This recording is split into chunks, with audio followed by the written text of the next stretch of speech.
Welcome to the P.A.S. Report podcast.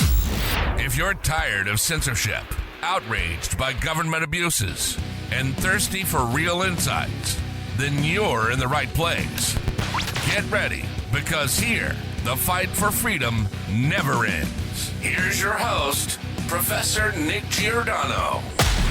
What's up, everyone, and welcome to the P.A.S. Report podcast. This is your host, Nick Giordano. I'm glad you could join me. Make sure to follow and subscribe to the podcast so you don't miss an episode. Also, visit the P.A.S. Report website, pasreport.com, and share this episode with your family and friends.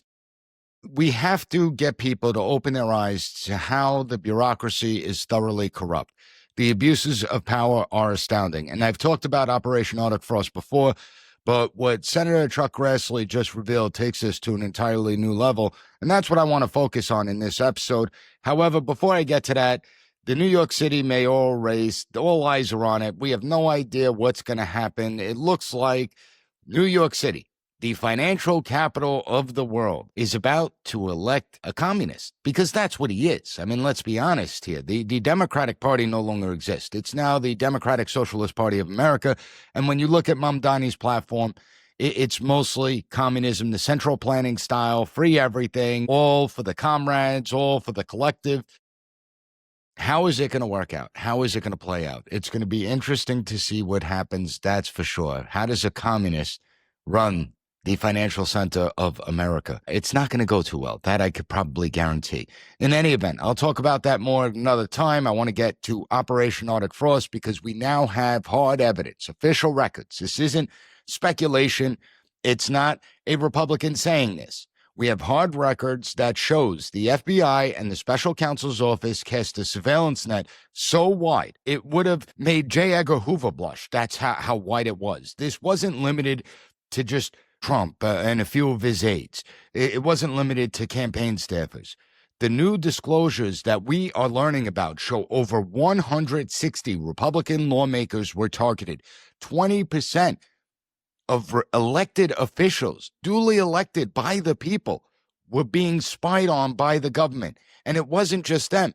You had right-leaning media outlets, you had political donors, and even private citizens. The worst part, it was done in secret. Judge Boasberg, who should be impeached, there is no excuse for not impeaching this guy. Judge Boasberg put an illegal gag order designed to hide it from Congress and the American people. So whenever the FBI requests phone records from any of the phone companies out there, the phone companies themselves, Verizon, AT&T, T-Mobile, they're supposed to inform the lawmakers that their records were turned over to the FBI. But Judge Boasberg didn't allow that. And Grassley obtained the original subpoena records through protected whistleblower disclosures. And these aren't summaries or memos. The actual DOJ and FBI documents. And they show 197 subpoenas issued under the banner of Operation Arctic Frost, demanding records from at least 430 named individuals and entities. And some of those subpoenas, they demanded bank statements, donor data, wire transfers, phone records, even cookie and IP information from internet searches, the kind of digital fingerprints the FBI uses in counterterrorism operations. But the targets were not terrorists. They were Republican members of Congress. They were Trump-aligned political groups. They were conservative media outlets like Fox News, Fox Business, Newsmax, Sinclair. And it gets even darker than that, because the documents show the subpoenas explicitly saw communications with, quote, any member, employee, or agent of the legislative branch of the government. And that means sitting senators and congressmen and women were spied on. Their emails, phone records, correspondence with journalists were all swept into this dragnet without any knowledge whatsoever. And when AT&T realized that Senate data was being collected, when they raised concerns to the special counsel and to the court, a federal judge, James Boasberg, slapped a gag order preventing them from alerting Congress. That gag order itself violated Title II U.S. Code 190D, which requires the Senate be notified whenever its data is seized. But Boasberg didn't care. They don't care about the law because he ordered that the phone companies conceal this unconstitutional act. And let's call it what it was. It was obstruction. Boasberg's gag order wasn't about protecting a legitimate investigation. It was about protecting the bureaucracy from exposure, protecting the weaponization, the targeting of political opponents. And federal law gives the Senate the right to go to court to quash any subpoena that demands its data. Boasberg knew that. By silencing AT&T, he made sure that the Senate couldn't act because they'd be left in the dark. That's not judicial prudence. That's collusion. Collusion between the courts, the executive branch to keep Congress blindfolded while the FBI rifled through its communications, and collusion with Democrat allies. This is how a fourth branch of government operates. One that no longer answers to the other three, but particularly to the legislative branch that has oversight over them. And until now, Arctic Frost, at first, many just speculated, hey, this was an overzealous fishing expedition into political opponents. But these new documents show it goes far beyond just a fishing expedition.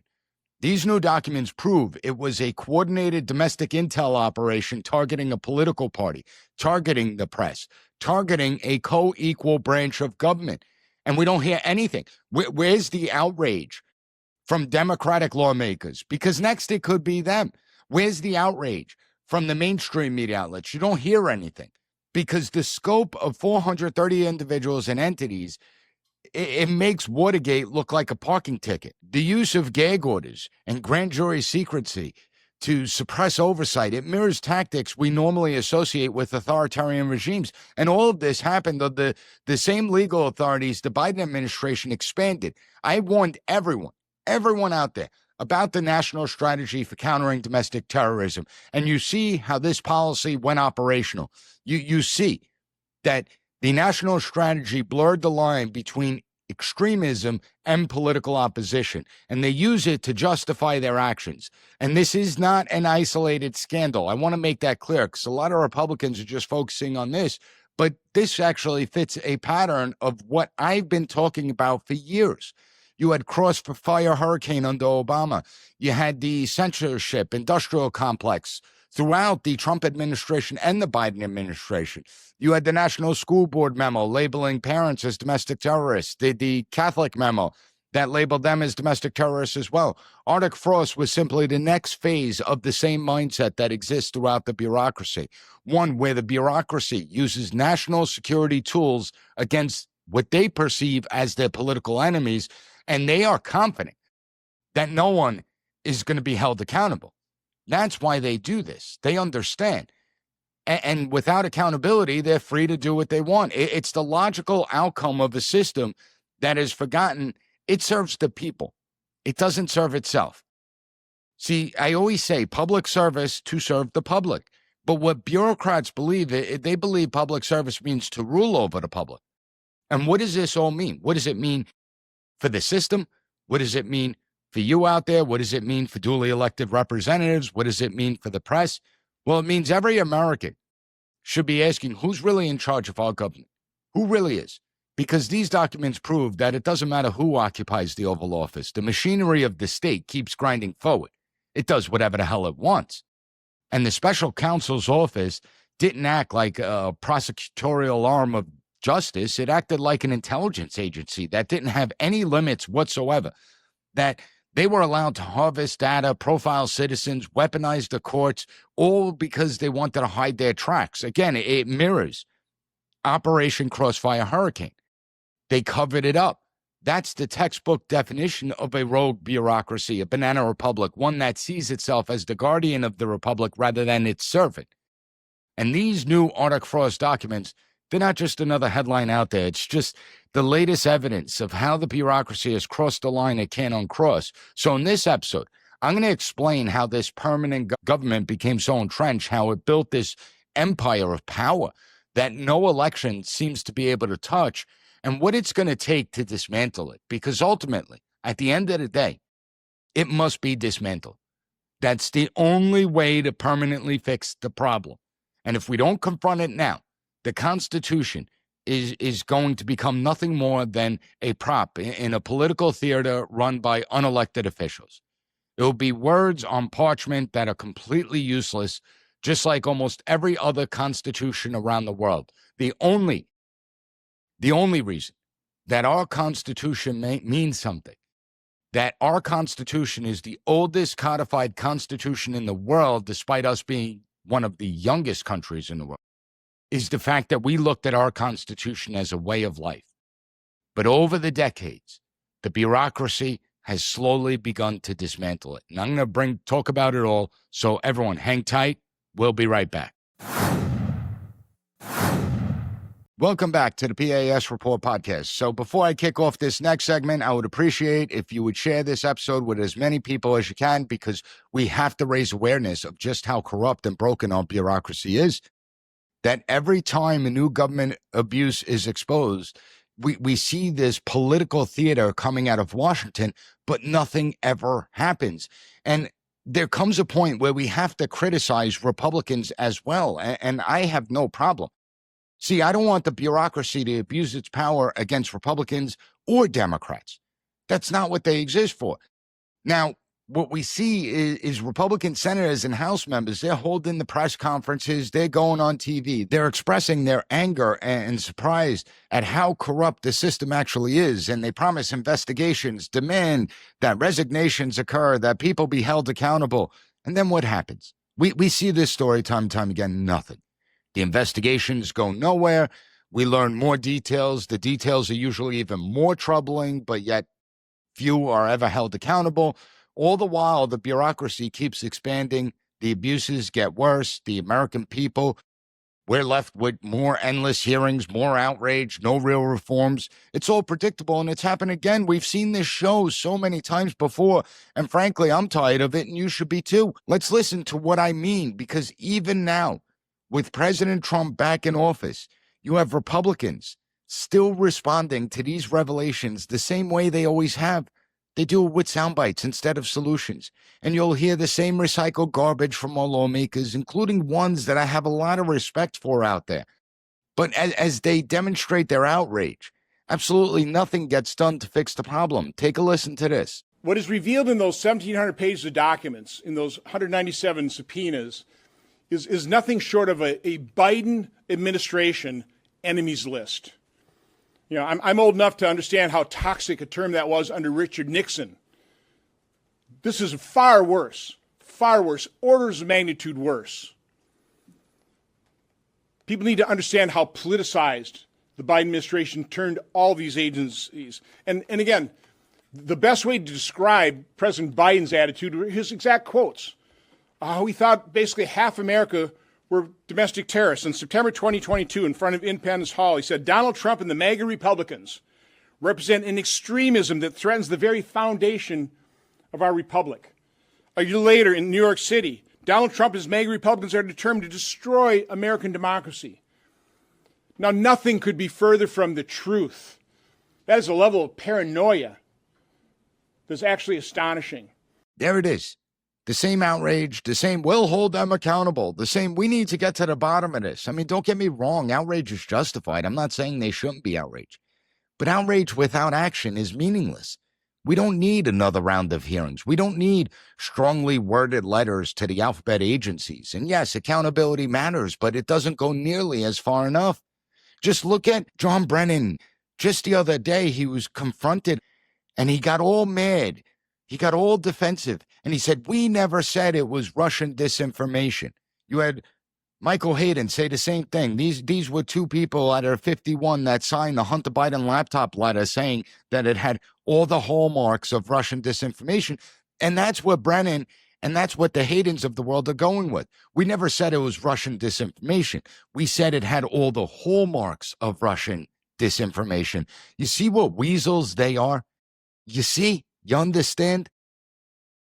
And that's what needs to be dismantled. We need legislation, real reform.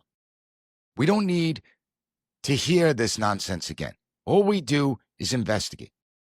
Fire a few people, move on, and the machine resets, and they do it again under a different name, only they take it a step further. What we need is to rein in the rogue bureaucracy once and for all. That's it.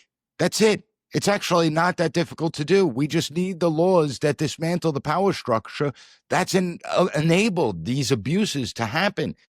Accountability after the fact, it's not solving this problem. It's like cutting the leaves off a poisonous plant, but instead of pulling it out of the ground by the roots, you're still going to leave the plant to regrow. This is where both parties missed a point, but particularly Republicans, because you would think they would move with warp speed to correct these abuses, dismantle the structures that have allowed it to happen, given how they're the ones that have been on the receiving end of these abuses for the last decade. Democrats, they're not too bright either. They ignore these abuses, or even worse, you have imbeciles like Adam Schiff and Eric Swalwell defend the abuses without ever thinking how the script could easily be flipped on them, how they could ultimately become the targets. But everyone in the Republican circles, they keep calling it Biden's FBI or Biden's DOJ, as if the corruption just began in 2021 when Biden was inaugurated. As if now that Trump is in the White House, the problem vanishes away. If that's your logic, if that's the way you're thinking, that's dangerously naive, because what we're dealing with isn't Biden's FBI, it's the bureaucracy's FBI. Did you forget Trump's first term in office? Did you forget that a Republican was in the White House?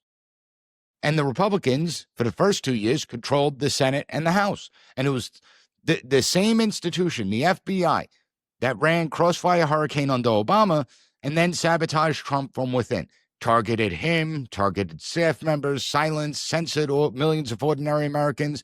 They covered up the Hunter Biden laptop story. That was all in Trump's first term. So we saw that it didn't matter a Republican was in charge of the bureaucracy. It was irrelevant. In fact, the bureaucracy moved to take him out because the bureaucracy now operates independently of who's elected as chief executive officer of the United States. The bureaucracy has become a permanent branch of the government, the fourth branch of government. That's the reality of Washington's deep state. When we say deep state, that means the fourth branch of government that's unencumbered from the Constitution. It operates outside of it. And it's far less about conspiracy and far more about structure and power, because I know people like to throw the conspiracy theory label out there. But the FBI, the Department of Justice, the intelligence bureaucracy, they're not going to reform themselves. Why would they? Doesn't make any sense for them to give up their power willingly. Congress has to take back control. President Trump, he's made it clear that he wants to drain the swamp. And you do have agency heads like Tulsi Gabbard that have begun to make internal reforms. I don't know where the hell Kash Patel is. I don't know where the hell Pam Bondi is. Tulsi Gabbard seems to be the one that's taken the lead. But it doesn't matter what Tulsi Gabbard does. What good are the reforms that Tulsi's making when they could easily be undone by the next administration that comes in? And we still see the resistance within the bureaucracy. We still see the resistance to Trump's policies. And this just demonstrates that we need to stop with the whole Biden's FBI or Obama's CIA. Regardless of who is in office, it's the permanent bureaucracy, a bureaucracy that goes well beyond elections. It survives elections. It survives administrations. It survives accountability.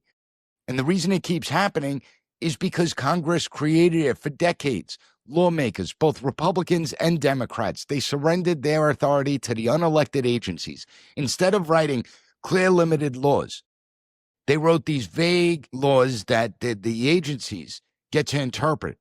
And these laws delegate vast amount of powers to the executive agencies. The agency shall determine, the secretary shall have discretion. Those phrases appear thousands of times across the U.S. Code. Each one hands away a piece of legislative power. Congress has abdicated its responsibility because the result, a permanent class of bureaucrats who then interpret, enforce, and expand their own authority without ever facing the voters and without ever facing any real consequences from Congress. For those Congress members that may be listening to this podcast, to their staff members that may be listening to this podcast, are you aware of how the bureaucrats behind the scenes laugh at you? Because they obviously have zero respect for Congress. Grassley's release confirms that. Grassley's release shows that the bureaucracy believes that Congress is irrelevant, and Congress has willingly surrendered their authority. It started long before Arctic Frost. I mean, Grassley is doing tremendous work by getting this information out there, but it started long before. You know, I always go back. You look at the IRS targeting Tea Party groups, the NSA's prison program, the CIA caught spying on sitting members of the United States Senate Intelligence Committee. There were never any consequences to this. Think about what we just learned. The FBI targeted 20% of Republicans in Congress. A federal judge gagged private companies from informing the Senate that its data was seized, a blatant violation of the law. And what do we see? That's not oversight. That's intimidation. It's the bureaucracy telling Congress that we answer to no one.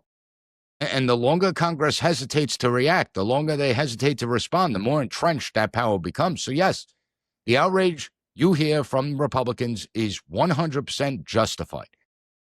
But the outrage without reform is surrender. We don't elect politicians to express emotions. I don't give a crap about emotions. I don't give a crap that they get angry and they yell and shout when they're on the TV programs because they want their supporters to be happy. We elect members of Congress to defend the Constitution. And I don't know about you, but I want results.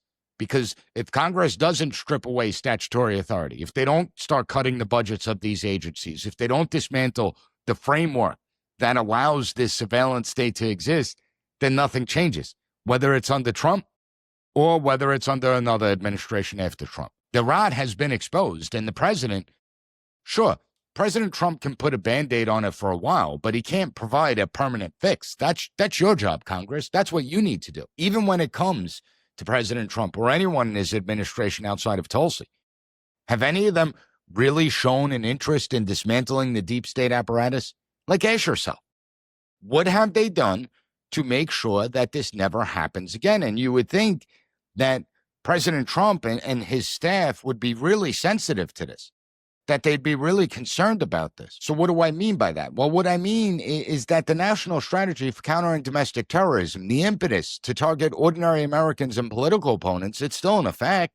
It hasn't been reformed. It hasn't been modified. As far as I'm aware, it hasn't been rescinded in any way whatsoever. And that's the uncomfortable truth for many Republicans. It's the uncomfortable truth that a lot of Trump supporters don't want to face.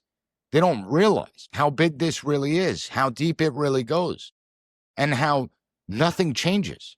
Only Congress can fix this mess. Congress, they'll do a lot of talking. I'm listening to Senators Mike Lee, Senator Ron Johnson, and I like them. But my question is, where are the bills? Where are the bills that end warrantless data collection on Americans? Where are the budget cuts to agencies that defied oversight? Where are the reforms restoring power to the elected branches of government, not the bureaucracy? Not for nothing, but how many times did the FBI mislead in the FISA court over the course of a 10-year period? Over 1 million? 200,000 a year, I think the number is. And yet we still have a FISA court. Well, why? Why hasn't a Republican introduced a bill to end the FISA court? Obviously, the FBI can't be trusted. Obviously, the Department of Justice has proven it can't be trusted. Obviously, even elements of our judicial branch have abdicated their responsibility. And until we have measures like that passed and signed into law, the bureaucracy is going to keep acting like the real government because that's its nature. See, talk is cheap to me. I don't care what the politicians have to say. I don't care about the hearings. I'm sick and tired of seeing these hearings. They're nothing more than a show. We need to take it a step further, and I'm going to explain that when we get back. When we get back from this break, I'm going to outline exactly what Congress must do. Specific reforms, statutory changes, and budget actions that could finally end the rogue, unelected rule that we see here. It's time that we get serious, so hang tight. We'll be right back. Welcome back to the P.A.S. Report podcast. Before I wrap this all up, make sure that you give the P.A.S. Report a 5-star rating. Take 30 seconds to write a good review on any podcast platform that allows it, particularly Apple and Spotify, because this really helps get the podcast in front of more people who need to learn about what's really going on. Because in this episode, I've laid out the evidence of the corrupt bureaucracy. Understand, when people talk about authoritarianism isn't going to come from one person. It's not going to come from a President Biden, a President Trump. It's not even going to come from the next president of the United States. Authoritarianism is here. It's within the bureaucracy. That's why it needs to be dismantled. That's why the founding fathers warned about government expansion. And Senator Grassley's documents show that Operation Arctic Frost wasn't an isolated abuse. It's part of a system that has internal rot, a system that's been out of control for a long time. So we've exposed how the bureaucracy weaponized its power, and I've been exposing it for years on this podcast. We've exposed how judges shield it from scrutiny, how Congress stood by for decades as its own authority slipped away. So the question is, what do we do about it? Well, the first thing we have to understand is that accountability is not the same as reform. For all of you out there that want to see the Comeys, the Brennans, the Clappers in jail, for all them out there that want to see these guys in prison, understand, firing a few people, throwing a few people in jail, reorganizing a department, launching a new oversight committee, that's not fixing this. Those are surface level changes. And they make it look like Washington is doing something, but the disease runs far deeper than any single official. The bureaucracy is self-sustaining, a shadow government that operates independently outside of the elections. And if you want to restore the republic, you don't just patch up the system, you reclaim it, you take it back. The Constitution gives Congress the tools to do exactly that.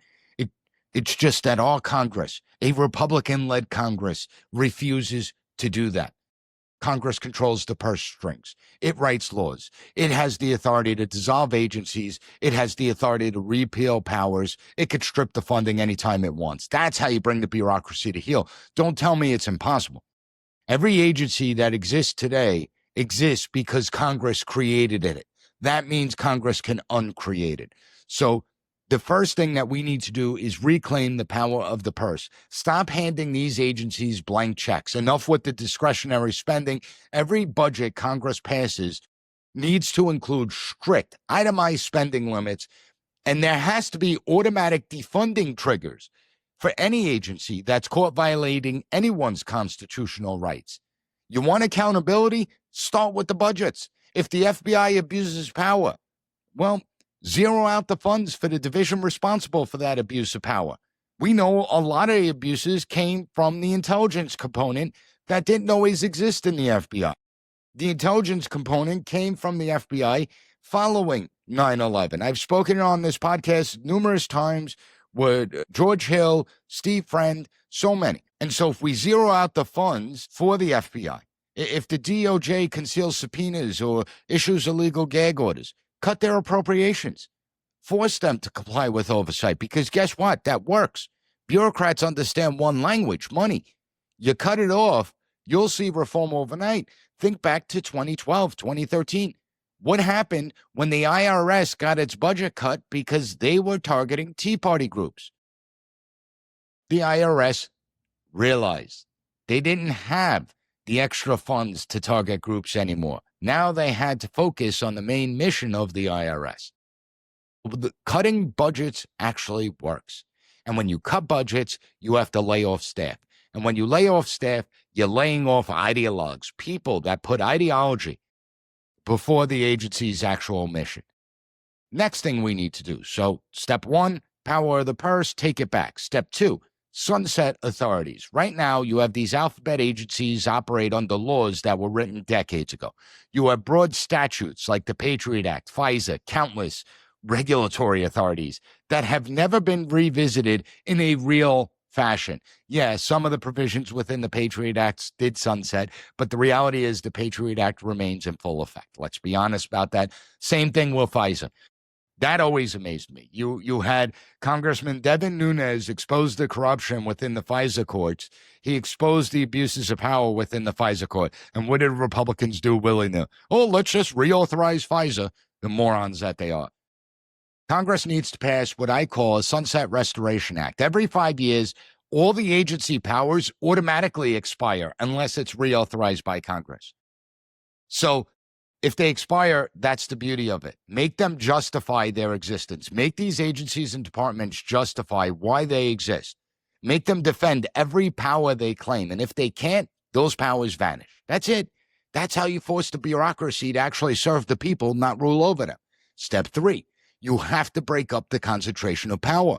Washington has become a fortress of unelected authority. Has anyone noticed that Virginia started going blue after the creation of the Department of Homeland Security, another huge government apparatus in Washington, D.C.? You ever notice that? Do you think it's a coincidence that as the central power in Washington, D.C., the government was expanding, you had the ideologues infiltrate all these government agencies and departments, and they turned the state of Virginia blue. Thousands of bureaucrats operating within a few square miles of the Capitol, insulated from the people that they're supposed to serve. They're in this fictitious land of Washington, D.C. Well, let's start moving these agencies out of D.C. Let's start putting these agencies in places like Kansas. Move the EPA to Montana. Relocate the FBI. Relocate their operations, FBI headquarters, to the Midwest somewhere. You want to end the swamp? Drain it geographically. Spread the powers out, closer to the people, not clustered inside a political or cultural bubble that views Americans as subjects instead of citizens. We're not the peasant class. And you know how arrogant, how egotistical these people are, how they stereotype anyone outside the New York Cities, the Washington, D.C.s, the Los Angeleses. They would never relocate to middle America because they look down on those people. They don't want to live amongst those people. They simply want to rule over those people. So move the agencies out of Washington, D.C., and you'll see how the mindset of the bureaucrat also changes with that move. Step 4, rewrite the laws that enable bureaucratic abuse. No more vague statutes with open-ended authority. Every new law needs to clearly define the limits of power. Every new law needs to include personal liability for bureaucrats who knowingly violate constitutional rights. Not for nothing, but you had Democrats in all these cities remove immunity from our police officers, from our law enforcement officers who are throwing themselves in dangerous situations every single day. They've now made our police officers personally liable if something goes sideways. Well, if we do that to our police officers, why can't we do that to every member within the federal bureaucracy? If a member of the bureaucracy is knowingly violating our rights, if they knowingly abuse their power, they should be held personally liable. Why should people like James Comey, John Brennan, James Clapper, Andrew McCabe, and all these other frauds, why should they be able to get rich when they leave government service after they've abused their power? Take away that liability. Let the Catholics sue the FBI. Let the parents sue the DOJ and the FBI. You'll see how quickly these agencies change their tune. You see how quickly the bureaucrats, they need to protect their livelihood. Well, if you put their livelihood on the table, they're going to be much more responsible in how they operate. If an official signs off on illegal surveillance orders, they shouldn't just lose their job. Take away their pension. Public service is supposed to mean accountability, not immunity from the law. So let's take away their immunity. And we should also take immunity away from every member of Congress, from the legislative branch of government. There's a reason that the Founding Fathers gave the legislative branch the most checks in the system. It's because they wanted to make sure that the power was in the hands of the many as opposed to the few. Well, Congress has abdicated its responsibility. Congress has made every single American a target. And they should also be held liable for when their laws actually hurt ordinary Americans.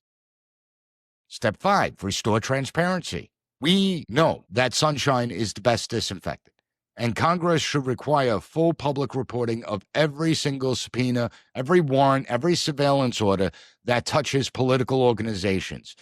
Any subpoena or warrant against any journalist. I don't care if it's a journalist within the mainstream media, a journalist on the right, the left, it doesn't matter to me. We should know if there's a subpoena or warrant against an elected official. No more secret courts, no more gag orders that hide crimes under the label of national security. I'm tired of national security label being used to protect the bureaucracy from their abuses. So transparency is the enemy of tyranny. And this bureaucracy has been hiding in the dark for far too long. It goes long before Biden, long before Obama, long before any Democrat or Republican in office. Bottom line is that this isn't just about reforming government. The whole point of what I'm saying here is about restoring what we call self-government, what the Founding Fathers wanted. We can't have a republic when the real power lies in agencies that people never voted for. The founders wanted a system. They designed a system where power flows upward from the people, not downward from an administrative state. We need to flip the script back to where it belongs. The cancer that we're witnessing, This cancer has metastasized, but it's also been exposed. And it's up to Congress to cut out the cancer. More importantly, it's up to us, the American people, to demand that they actually do it. If we put pressure on them, contact their offices. Again, it doesn't matter if you're in their constituency. It doesn't matter where they represent. If you call members of Congress and voice your concerns and your complaints, they hear that. Call them. Don't send one of those form letters, those BS emails that nobody's ever going to look at. If the American people start calling their office and demanding change, you will get it. I promise you. I could assure you of that. And the alternative, if we do nothing, the bureaucracy continues to operate as the unelected fourth branch of government. And I will guarantee you that the republic will die by slow strangulation, not revolution. That's how it dies. And listen, by the time everything goes to hell, I'll probably be dead or near dead at that point. But I want to leave to my children an America that they could be proud of, an America that they love, an America that operates within the vision set forth by the Founding Fathers, an America that the Founding Fathers carefully debated and discussed. So we have to choose. Do you want a government by the people or a government by the permanent class? Because the choice and the fight is ours. If you found the content of this episode informative, make sure to share it with others out there. Open people's eyes, get their heads out of the sand because they're blind to the realities of what we face. And I want to thank you for listening. I'll be back on Wednesday with another great episode of the P.A.S. Report podcast. Thank you for listening to the P.A.S. Report. Don't forget to rate, share, and hit that subscribe button. That way you'll never miss an episode. For more exclusive content and updates, visit us at PASreport.com and follow Professor Giordano on all social media platforms at PAS Report.